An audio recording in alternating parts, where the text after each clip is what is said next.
Anybody moves, you shoot them. You understand? We're dealing with a different animal here, boys. Hey, congratulations on your movie. Thank you. It's my movie. Oh, your movie, okay. It's my movie. It's Your Gerard's movie. movie.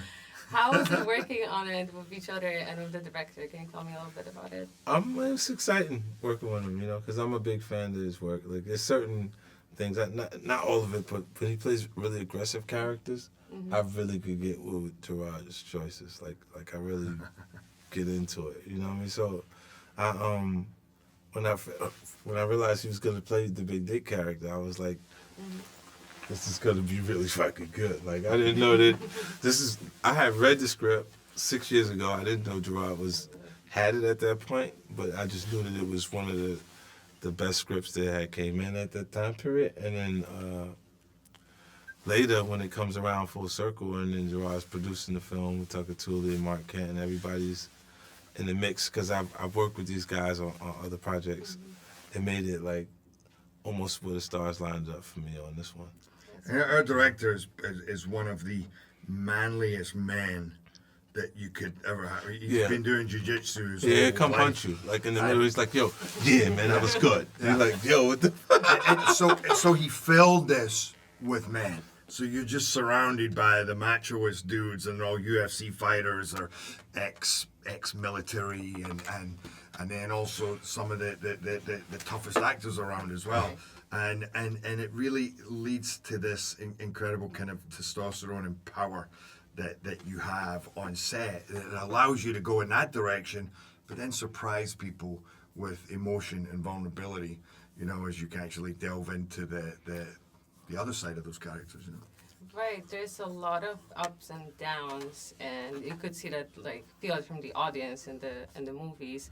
And I wanted to ask you, can you speak a little bit about the journey of your character, his ups and downs, in the personal sphere as well? Yeah, I think that, listen, he's lived a hard, rough life chasing down the bad guys. That takes you away from your family all the time. The stakeouts, the time you spend, the world you live in. What you can't bring home, what you have to protect them against is the monster that you have to be when you're out there to do the things you got to do. Yeah. He protects them from that. But it doesn't mean that he's still that great when he's at home, I mean, this job has taken certain things out of him. He has a drinking problem. He has a gambling problem. He is, and you can't exactly say that he's faithful. But the one thing is, he loves his kids and he does love his wife. He just doesn't really know how to do it. And you're watching this as this story unfolds, and he's trying to deal with the toughest case he's ever come up against. He's also watching his family fall apart and realizing that he ain't the man. He could tell himself before, maybe I'm that guy, but he's just like, I'm not going to go out of this planet the guy that I ever wanted to be. And I don't even have my kids around me anymore. And your character is a father too. There's this prom date scene. Yeah. Do you think you would handle this the same way in real life? Probably without the garage full. he just pulling them to the side. Need the backup. I bring them to the side and talk to them, because, interesting enough, I think, when you pointed out that Gerard's character had family issues at the same way, it's his work pulling him away from the actual family. And there's a point where they reach a gray area where they kind of become criminal to combat criminal. Mm-hmm. You know what I mean? And there's on our side of it, my side of it, there's an investment in the actual family that was originally being considered a cover. Right. And just not identifying with how emotionally attached you are to it, because it was an excuse. Like, he was giving himself, rationalizing and saying, no, well, this covers me in plain day. It makes me invisible in plain sight. Right. Because who would be doing that has this? But at the same time, actively being involved the whole time, on the legal side of it. And it's not assessing the possibility of being caught. It's because you're too busy weighing the perks of when it works, what it'll do for your family. Mm-hmm. All right, thank you guys. Congratulations again. That was a great movie. Thank you. Hey, pay attention. This is yours. Most important thing, keep your finger off the trigger at all times, unless you need to shoot somebody. Congratulations on your movie, guys. Thank you. Loved Thank you. it. So this is your first time working together. Can you tell me how was it? It's not gonna be the last. Yeah, it was definitely cool. Pablo is what I've taken away from Pablo is that he's super professional dude.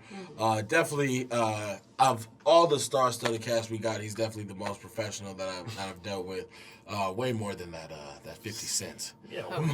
Gerard Butler. Gerard Butler. No. He's such an unprofessional dude. But yeah, my man Pablo is definitely somebody I would be down to work with again.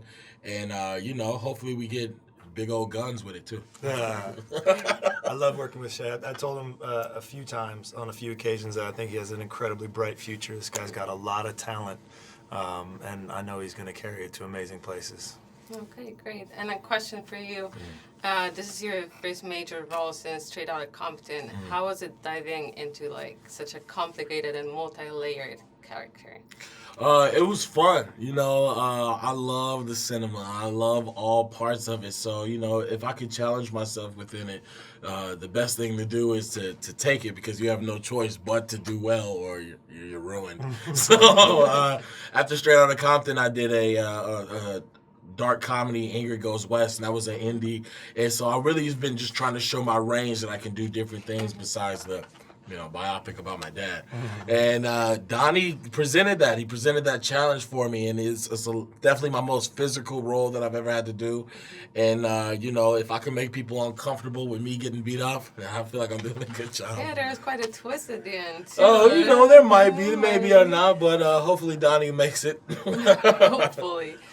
And for you, I know you're used to playing the tough guys and handling guns and everything, but how was it being on the dark side of the law, of, being the bad guy? I'm also sort of used to that. I've played a few bad guys over the years, but I think the interesting part about this one is that in this movie, the robbers or the bad guys who are typically supposed to be the bad guys end up being quite relatable, and because of the fact that they served their country, they had military service and came back from being deployed with a skill set that they didn't know where to put, and ended up putting it into a life of crime. And you meet Ensign, 50 Cent's family, and you see that he's really just a family guy who's trying to do it for those people. And those things, I think, lend a sense of relatability to the characters. So even though they are the robbers of the bank, I think you end up kind of cheering for them and hoping that they pull it off. Right. And do you connect to your character's pride and sacrifice? Sure, I do. I think the thing that I connect to the most in the character is his sense of wanting to go for the big fish. He wants to pull off the impossible. He wants to take down a bank that's never been robbed, and I feel the same sense of I always want a challenge. I want to in my career and in my work. I want to play characters or try to do plays or movies that you almost feel like they can't be pulled off or they can't be done. And to me, the bigger the challenge, the more excited I get. Gangbangers, these are not. Whoever it is, they're addicted to heists. Anybody moves, you shoot them. You understand? Sooner or later, they'll need their fix. You could? Yeah, man. We good. Say the plans. We're trading up. The Federal Reserve. It's like Fort Knox. At any one time, there's anywhere between $500 and $800 billion in there. Every millimeter of it covered by cameras, sensors, and motion detectors. Stand across the street and stare at the building for 2 minutes. You have security on your ass. Only bank that's never been robbed. That's why we're gonna rob it. Every time I'm in the street, I hear, ja, ja,